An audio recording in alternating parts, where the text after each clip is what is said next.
A zaraz trochę historii.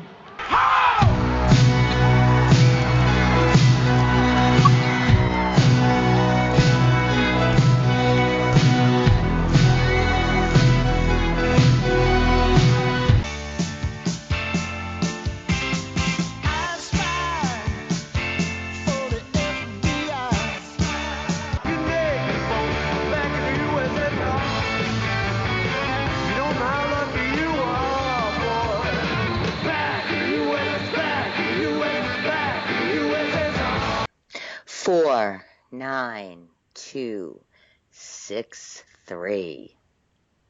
Hello and welcome to Comrades, your unofficial podcast for the Americans.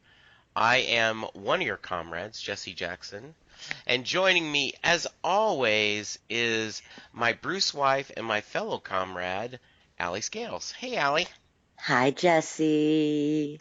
How are you? Happy birthday, happy anniversary, happy Bruce Day, Wembley. Yes. Sorry, needed to get all that out. I totally agree. That is, have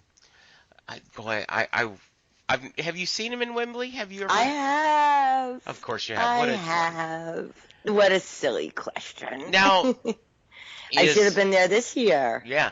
Now, is that, it appears that's just a huge open area, right? Oh, it's a stadium. Oh, it is a stadium? Okay, Wembley, yeah, not Hyde Park. I was thinking of No, Hyde Park. I saw him too. I was there when they shut the lights off and they pulled the plug with him and Sir Paul McCartney. I still don't understand how that gets away in I mean, really. I mean, maybe Bruce, but Sir Paul McCartney? Come on. I mean, come on. It's ridiculous. That is ridiculous. Were you at the Ireland show the next time where they brought out the fake generator and finished the show? I was not. Okay. I was not. But I've been to Ireland shows. Yes. Wish I was at the two that were this year. They were pretty spectacular. But this is not set listing Goose, people. No, it's not. Though and I could go on. Plug for other podcasts. Yes.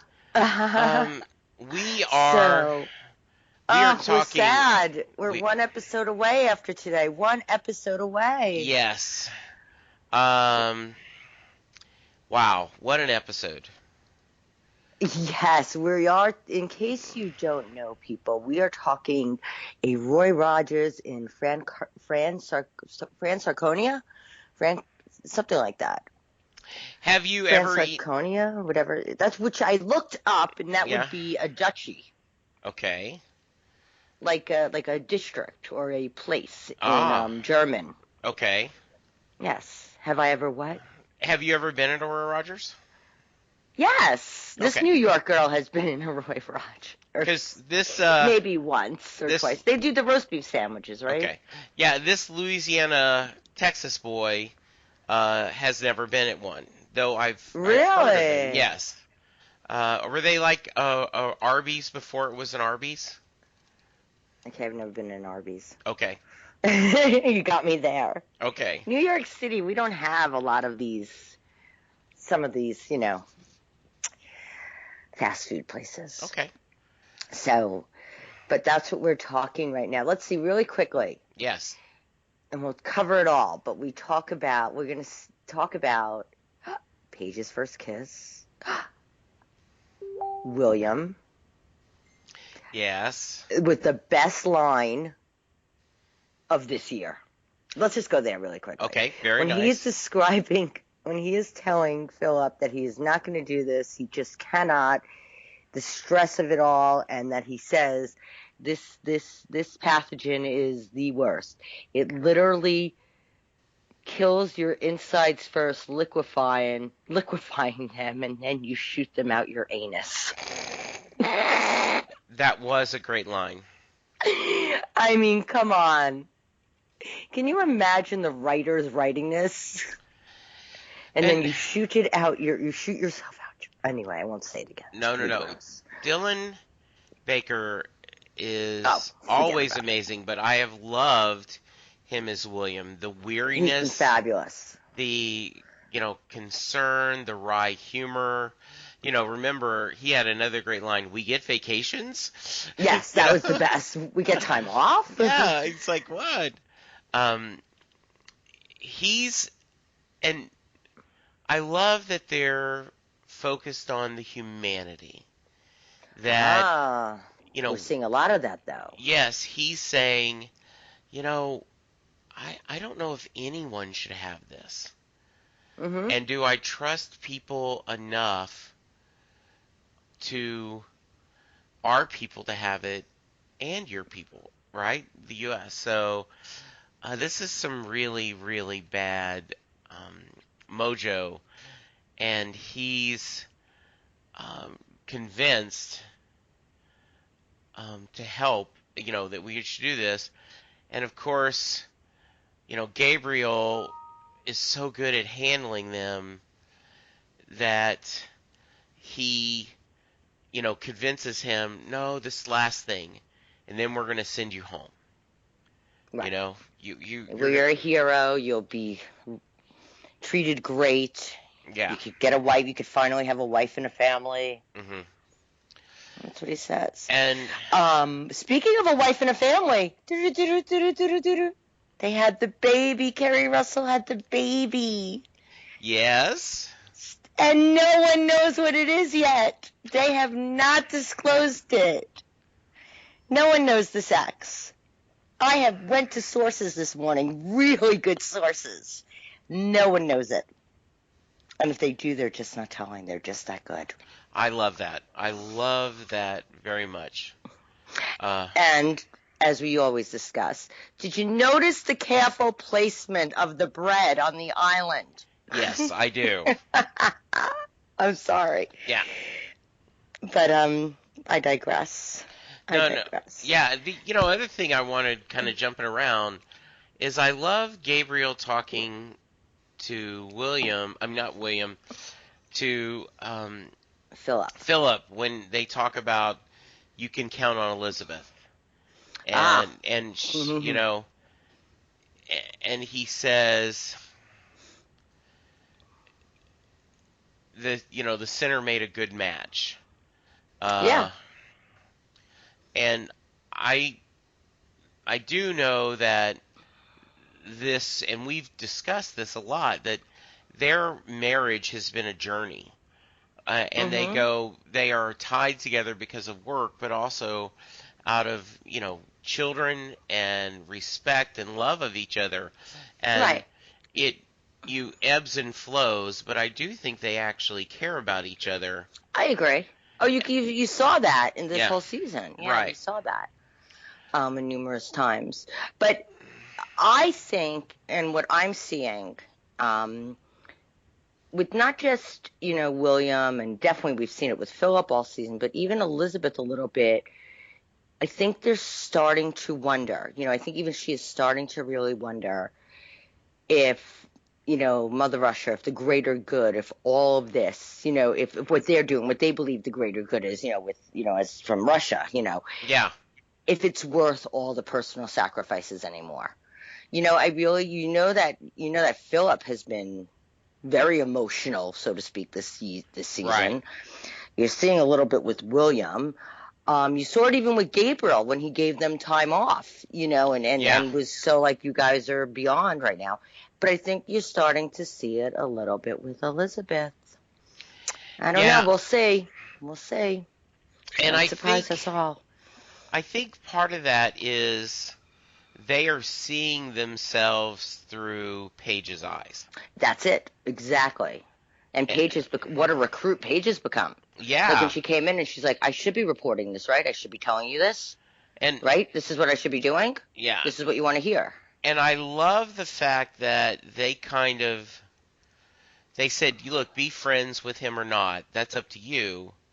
But don't do it for us. Yeah, and then she kind of threw back, look, I was ready to be done with the church and Pastor Tim. And you Elizabeth. said I had to be. That's the bread scene with the bread in front of Elizabeth. Yes. The prop. No, but Elizabeth made it very clear. Yeah. Why that was necessary without saying, because you messed up, little girl. Mm-hmm. Because that's what I would have said to my child. But, Elizabeth did refer to it, did more or less say, you created that issue, but Right. it could have went much more. So let me ask, Allie, and then I'm sorry, I didn't mean to cut you off, but before I forget, were you a little surprised at how they handled Paige's feelings and discussions with her parents after the possible, attack? Yeah, I think they were, and I think, when it all led up to her asking, "You don't trust me?" I think they did. They gave her what they could give her, and I don't think they trust her. I think they want to trust her.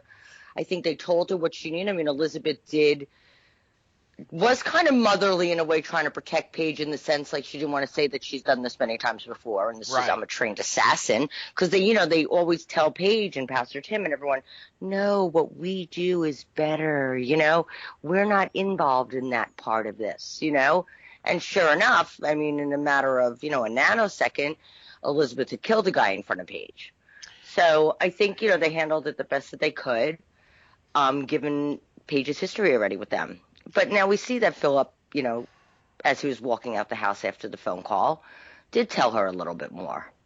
Yeah, and I think this is a matter of, we all do this as parents, that we choose what we're going to share with our children. Mm-hmm. You try to be as honest as possible, but you don't necessarily say, Dad's having a bad year at work and we're worried we're going to lose the house. Because they don't need that burden. And so I think, and I realize having money problems is totally different than, I've killed tons of people. But in theory, it's kind of the same thought. I'm going to share with you, I'm going to be as honest with you as I can. I'm going to share with you as much as I can, while keeping in mind you are a teenager. You are not an adult yet. So at least that's how I see it. Yeah, I agree. Okay. I agree. Okay. I do. I was just thinking of an argument I had with my daughter last night, so Oh, as you okay. said that, it was very similar. Okay. But yeah, no, that's all. So I really need to talk about Olga. Okay, let's talk about Olga. So I'm gonna jump. So we see them with my favorite at the Residentora, Mm-hmm. and he gets the news that she's leaving. That she's gonna be the resident of the Residentora. And then in a country in Africa, right? Did we know which one? Yes, we did. We were told. Tatiana, right? Did say it. I don't. Because they kind of made a fun, and it was, I thought, very sweet. Like, I'm going to be the boss, but it's in a little minor country. And it's like, no, absolutely. But nevertheless, you're a woman. You're going to be the boss. You got to start somewhere. That's a big, freaking deal. So I really like that. And Nairobi. Okay.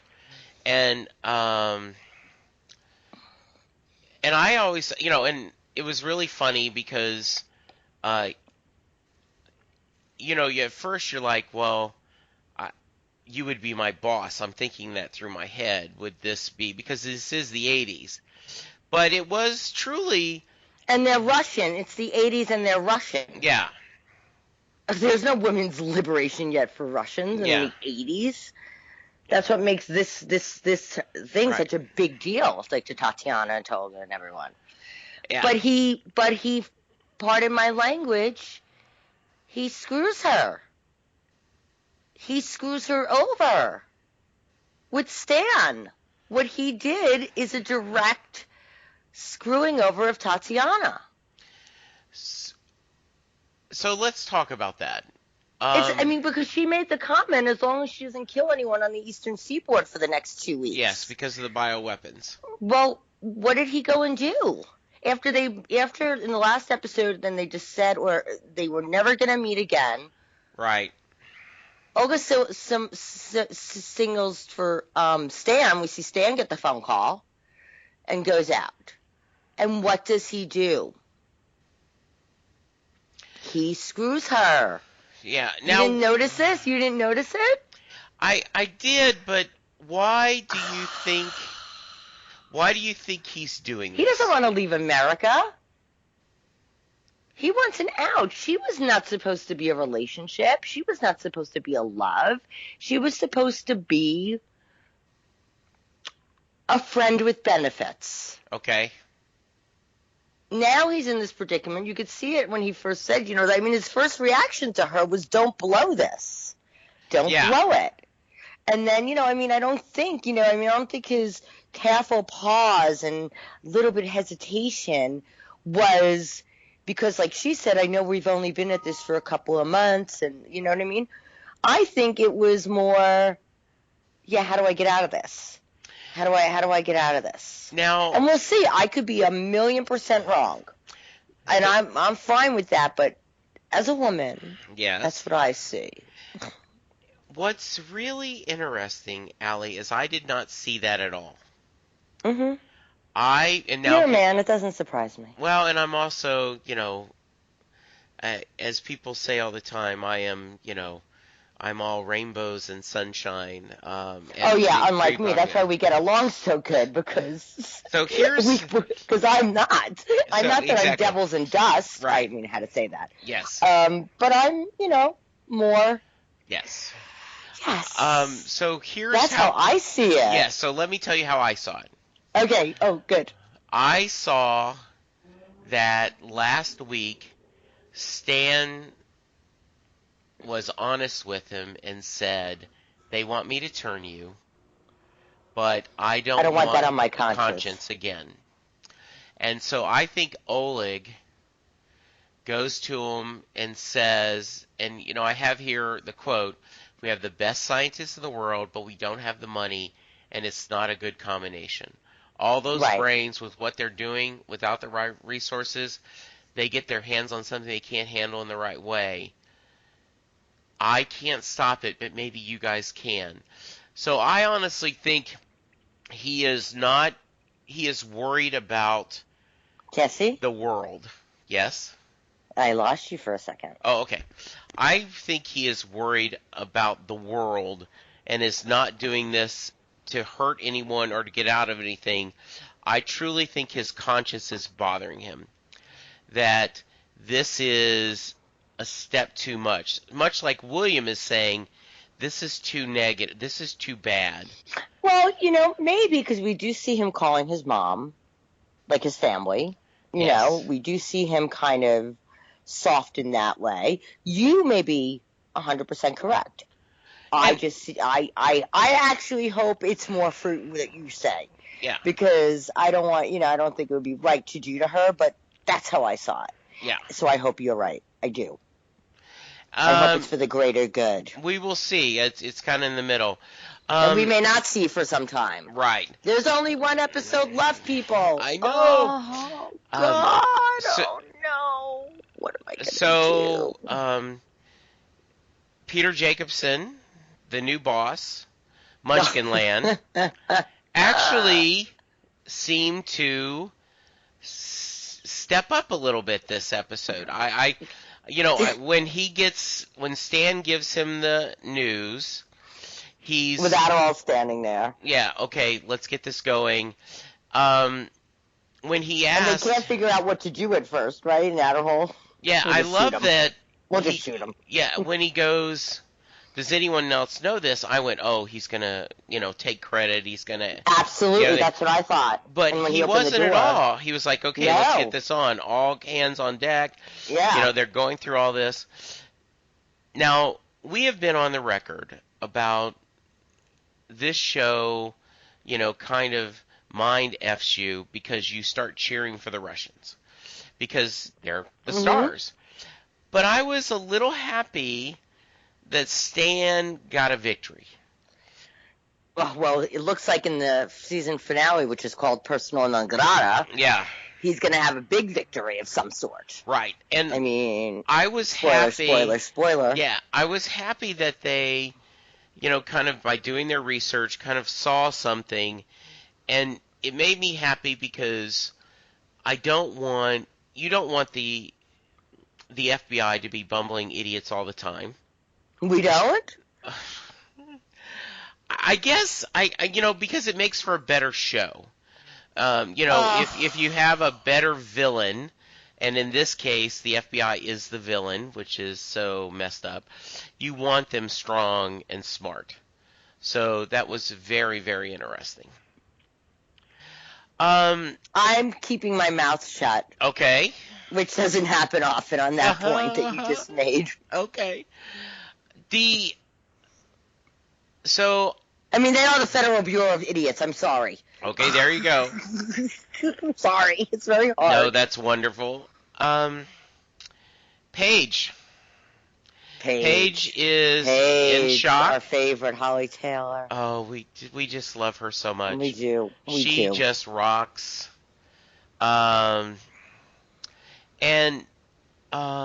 She's really gone through a tough time. And should we just record this and insert it every episode? Holly Taylor just kills it. She knocks it out of the park. Every time. She is just amazing. You notice her eyebrows this episode, moving up, moving down, moving this. She was like, I was just watching her. Yeah. Those eyes. Her eyes, what she sees through those young eyes, how she portrays it. It's fabulous. And if Elizabeth was a different kind of person, because Elizabeth is... what, you mean a cold Russian spy? Yes. Because Dad is he is... the good cop. And he is the nurturing one. Absolutely. Absolutely. And when he has to leave, it's like... It just, Paige says it was just so fast. I don't even know what was happening. I was just so scared, and you didn't seem upset afterwards. You're like, calm. How could you be calm? You killed him, Mom. Right. And she's very cool. I wasn't going to let him hurt you. Exactly. Then it was all happening so fast. Mm-hmm. And I thought of a Russian bear, a mama Russian bear. Nothing is going to hurt her cubs. Oh, absolutely. I mean, while she's not the nurturing, whatever, she's still her mom. I mean, as like, even when she came to the room and she's like, Coco, she's trying. I think she does absolutely adore the kids, in her own way, though. And like when she started to describe where she grew up. I do agree with you, Elizabeth. And I'm not going to say loves them in her own way. I think she loves them, period. These are her children. And they talk about, we have to be very careful with Henry. Yes. And I do think that this has been a brilliant story point of bringing Paige into this and the different things. I agree. They really explored every angle of it. It wasn't just a fast, 1 or 2 episode arc where they're going to bring Paige in and she's in. Yeah. I'm glad they didn't do that. Speaking of in and speaking of out, because I'm dying right here. Dying. Yes. Martha's still in the picture. I mean, listen, they didn't have to make that phone call. Right. There's a reason that Martha's still in the picture. And I wanted to touch on that. No, I'm glad you did, because I was thinking about that before we recorded this morning. I was going out to the garage to get some, actually a new box of Splenda, and I was thinking about how sad and how lonely Martha must be feeling in Russia. Unless there's a couple of Soviets that are keeping her company at night. Well... I mean, she was told she was going to be this hero and welcome. Yeah, so maybe. You never know. Right. I just can hope from a woman. I hope so, too. Yes, that would be nice. A young Russian soldier. Being fed borscht, yes. But it's just interesting that we could get back to Paige in a second, but it's just interesting because they don't have to keep her so alive at this point. You know, the other episode we had Stan and them sitting down with her dad. This one we have Gabriel breaking her mother's heart. You know, it's interesting. It's just interesting because I don't think we're done. And I kind of don't think we're done from things that I've gotten from Allison Wright. Right. We'll see. Another thing. Yes. There's cliffhangers before the cliffhanger, people. I was very, very happy that Philip was forcing Gabriel, you need to call her parents. You need to do this. And I know he would love to talk to Martha. But he can't. And right. I think he would love to. I think he would love if Martha was still there and he was going there 2-3 nights a week. Yes. And I don't think just because of the FBI anymore. Yeah. I think he would love that. And again, nothing to take away with Elizabeth, but Martha humanized, brought out so much human, in Philip. Yeah. That's what really started him on this emotional journey and this, taking inventory of his life was Martha. By the way, on a very side note, did you notice that Oleg was studying schematics for the Challenger space shuttle? Holy crud. Do you think that they're putting spy stuff or this in it? What do you think? Well, and I couldn't believe. I couldn't either, and I was thinking of the Challenger explosion. When did it explode? It was after 85? Was it that far? I think so. I was home from – interesting. I was home from school sick. Okay. And I don't know if I've ever told you this, but I grew up very fortunate. Okay? Okay. So we had a live-in person that, was there from the time I was born till I think started high school, who cooked and cleaned and, looked after me. And I was in my bedroom, which had a TV, no remote dials, because I wasn't that privileged. I had a TV in my room. That was big enough back then. And yes. And I remember, I think it was Walter Cronkite with the models, and he kept, showing how, because there was no graphics like we have today. They used a model of the Challenger. And I remember going into the kitchen when my mom came home. I hadn't left my room since.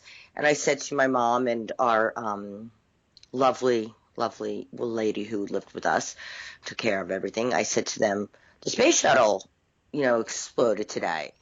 And my mom used to listen to 8 tracks, in the car and stuff, which were still popular in cars back in the 80s. And they both didn't want to believe me.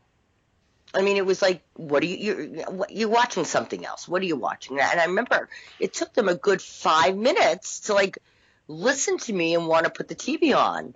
And I remember the gasp that came from my mom, and the crying, when she saw it. And, I was young enough that I understood what happened, but I couldn't grasp the emotional, and everything around it then. That's just a little So according story. to Wikipedia, I it gave happened you time on to look it up. January. Yes, you did. January 28th, 1986. So this is right in this time frame. How many missions did it? Well, no, we're in 83 right now. Mm-hmm. The Americans are in 83. Yeah. But how many missions did the Challenger fly? It launched and landed. One, right? It launched and landed 9 times before breaking apart 73 what was the seconds first time? in the 10th. All right. I'm scrolling. It says yes. April 4th, 1983. See that? Yeah. That was the first one. That's why they're looking at this. Right. Random question. Yeah. Will they cover Born in the USA's birth during this show? Just a thought. 32 years old yesterday. Where did 32 years go of my life? And why is it that I keep track of my life in Moments in Time by Bruce Springsteen records? So June 2nd, 1984, Linda and I got married. June 3rd, 1984, I turned 50. I turned 25. 25. And then June 4th, 1984, Bruce Springsteen's most commercial album was released. Now, let me ask you a question. I Yes. think Linda would appreciate me asking you this. Would you remember your birthday? No, your anniversary or the Born in the USA date if your birthday wasn't sandwiched between it? I will admit you that I do never remember till it comes up that Born in the USA came out on the day after my birthday. But you remember your anniversary, though. Right.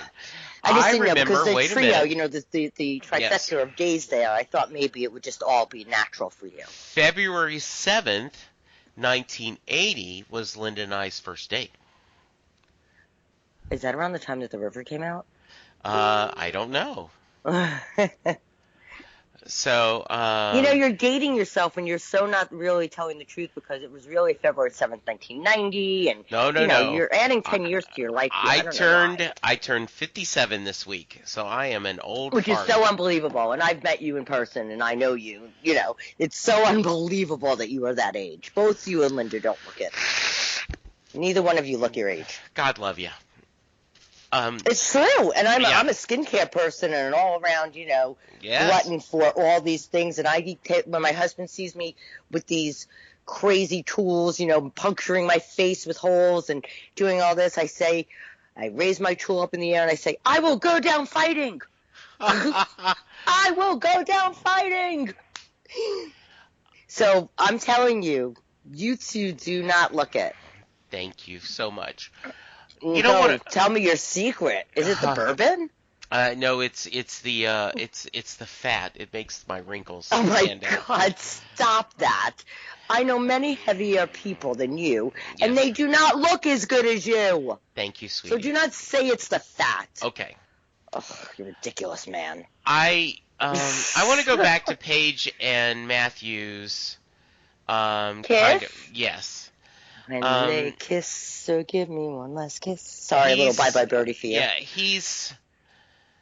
it's so sweet. It's so real. Yes. It's so real. Come on. Don't you remember your first kiss? Yes. And mine, funny that this happened, my first kiss was in 1983. Wow. Uh-huh. And it was also with my neighbor. Just like Paige. Wow, were your parents Russian spies? There's something I need to tell you. Oh, no. My mother's from Russia. I do remember you sharing that. Yeah, so, there's something I've been meaning to tell you. Why I was so interested in this show. It's really about me. Because you do know my maiden name is Weisberg, like Joe Weisberg. Oh. Is it all coming together now for you, Jesse? It is all coming together. There you go. That's why I like saying Resident Torah, because I grew up there. I love that. Paige and Matthew. I love her. Okay. I gotta go home now. Okay. And it's so real, though. It's so real.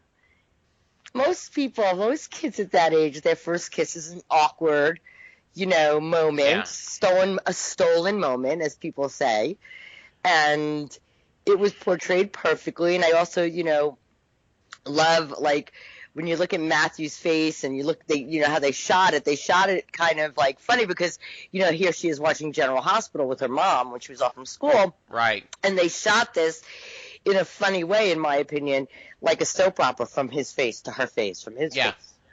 Well, and with the corny look on his face, I'm going in, you can tell that he has that, I'm going in. It's like the guy trying to put the arm around the girl in the movie theater type of, you saw it. Right, I did. The awkward teenage thing, and it was great. There was, what I also thought was great is them watching the soap opera. They were watching General Hospital. Is that Elizabeth has the same kind of reaction that on West Wing, they had the Martin Sheen character, President Bartlett, being sick during the day, and he was watching like a Jerry Springer type show. Of course. And he was like, "Do these people vote?" And so she's like, "I don't know." And Paige and Elizabeth's like, "I just don't get it." And Paige is like, "Because it's emotional. It's whatever." She's looking at it in what's the point? Yeah. What's the point?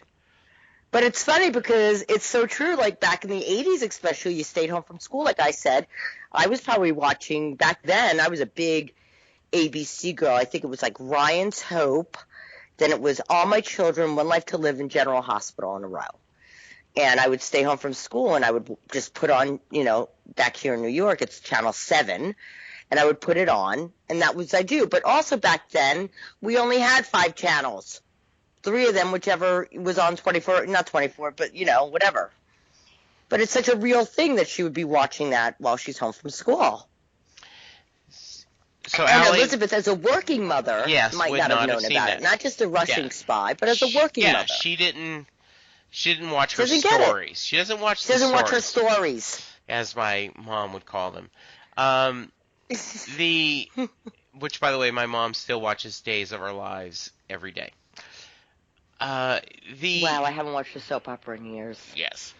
Can we talk about my other favorite thing in a minute when you're done? Yes. All I was going to bring up is I just love that kind of dynamic, and they're trying to be there for her. Mm-hmm. Yeah. So, yes, bring up your other item. What did you want to discuss next? My other favorite part of this show, the mail robot. Oh, my favorite thing. Yes. Now we know why they were teasing him throughout the season a little bit. Right. He's playing a much bigger role. Yes. Maybe he'll get an Emmy nod. Oh. I don't know about that. I'm just saying someone needs to get an Emmy nod for this series. Oh. So. If anyone listens is on SAG or at whatever they are, please vote for the Americans. Yes. Anyone, mail robot even. Yeah. But we can talk about the whole thing, the woman dying, Adderall, this and that. But what fascinates me is when, and where we get Roy Rogers from, is where the woman that's caught very quickly, might you add, since it was very put back in play, very quickly. And I don't know if that's because it was just put back in play and she was like, I got to retrieve this, or just for whatever. Because, again, we always say this shows everything is on purpose. Yes. They don't just do that. And she thinks she's doing it for the mob. Well, that's it. She said that she was in a fast food restaurant. Yes. And she met some mobster who offered her whatever it was, $500 a time or something. I don't remember the number. Right. And, basically, that's it. She met her in a mobster. And automatically, when you think back to the 80s and the beginning of the major RICO cases, yes. With the FBI, you think, a mobster. You don't think a Russian spy. And it's kind of funny because I thought watching it, and this is one of my stops and rewind and pause and digest moments, are they really going to think it's a mobster? Do they really think it's a mobster? Because they went along with it almost a little bit, but they really didn't think it was a mobster. No, I think they knew. Go on. I have to say something. Oh, go ahead. No, I just have to digress. But the best is when Henry came back in and he's like, do you know where the little thing, the receiver is with the 2 things? Did you notice what the piece looked like when they showed it, the outside covering? No. Do you remember when we were kids and you would get, Atari or whatever, and you had a little box, right? And one thing went into that with 2 things going into it. Remember? Yes. And it was the metal things that went to the screws. Do you remember? Yes, I do. Okay. That's what the outside, when they disassembled the recorder from the mailbot, that's what the outside casing looked like when it was put under the power supply and the fan in the mail robot.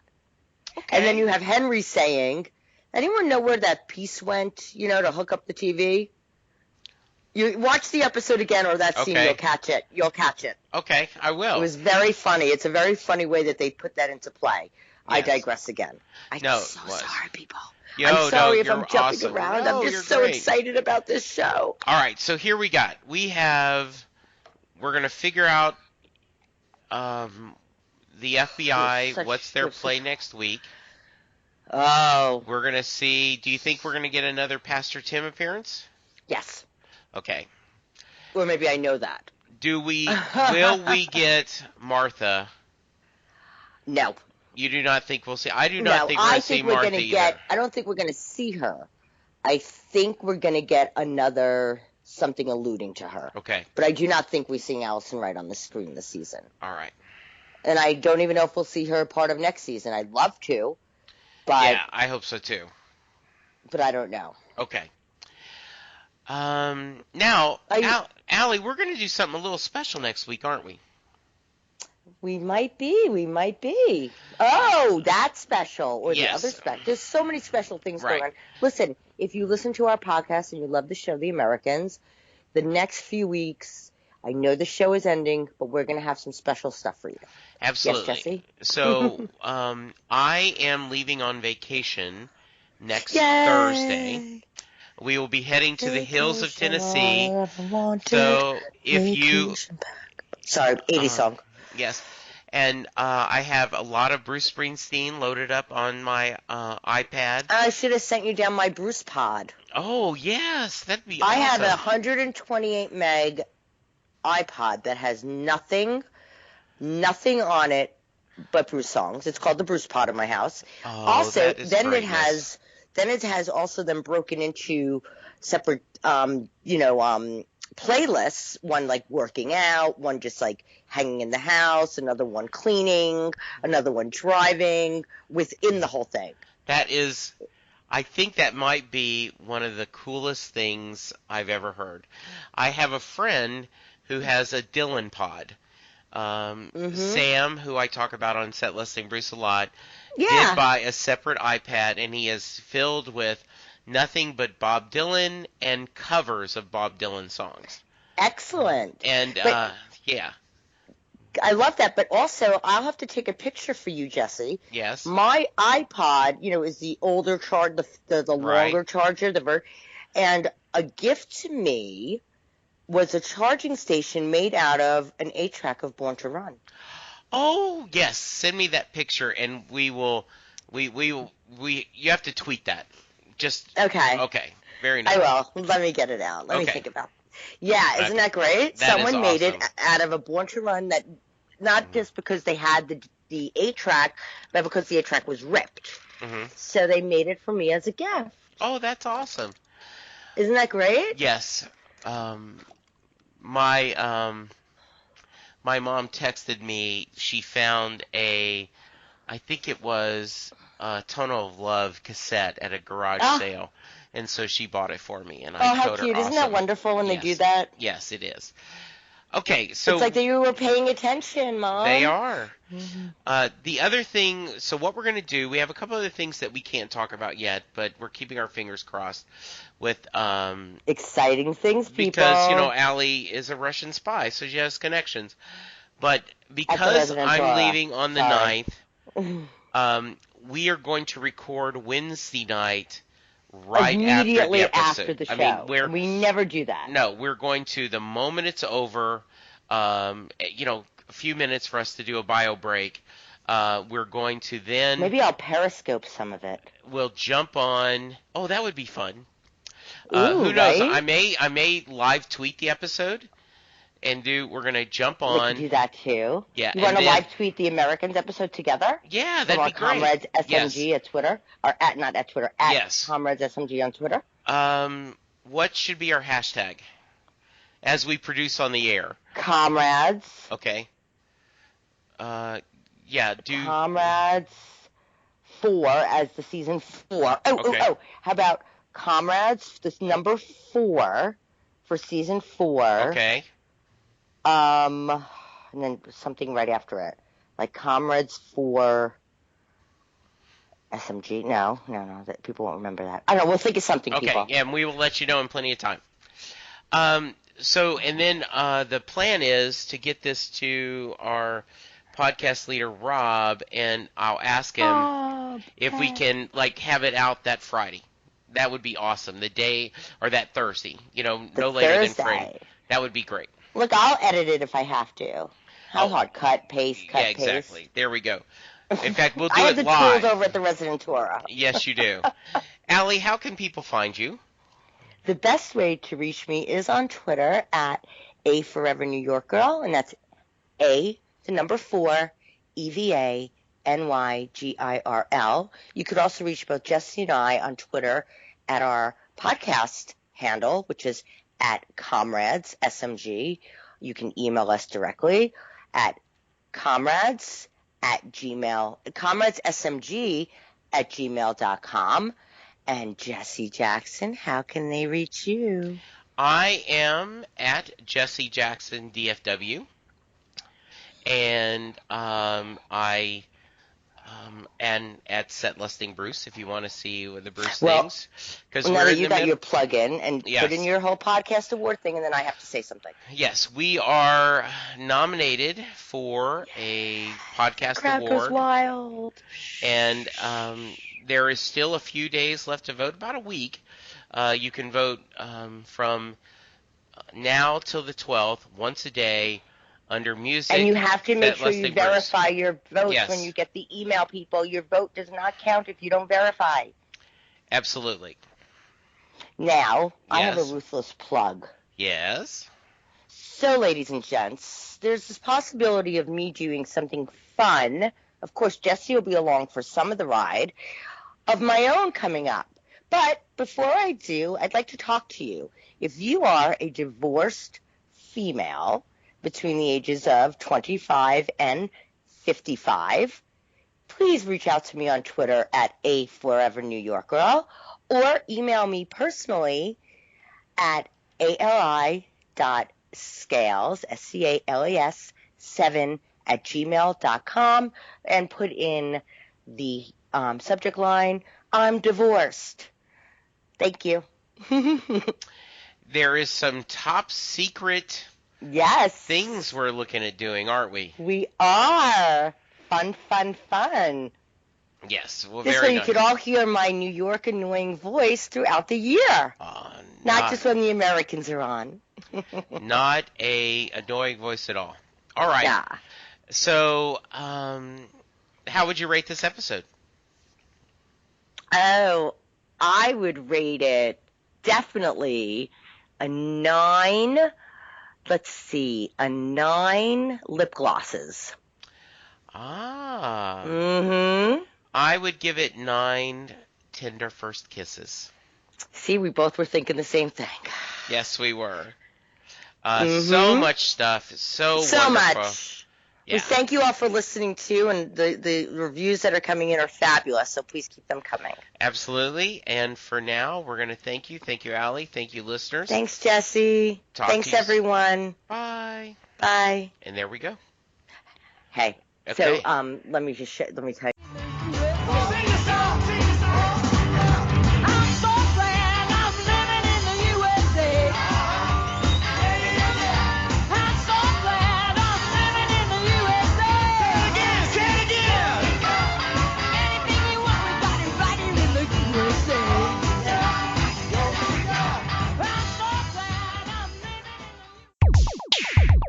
We hope you've enjoyed this show. This podcast is part of the 80s Reboot Overdrive channel on Southgate Media Group. You can follow us on Facebook on the 80s Reboot group page. We're also on Twitter and Tumblr at 80s Reboot. We invite you to check out all the wonderful podcasts and blogs available at southgatemediagroup.com. And thank you for reliving the 80s.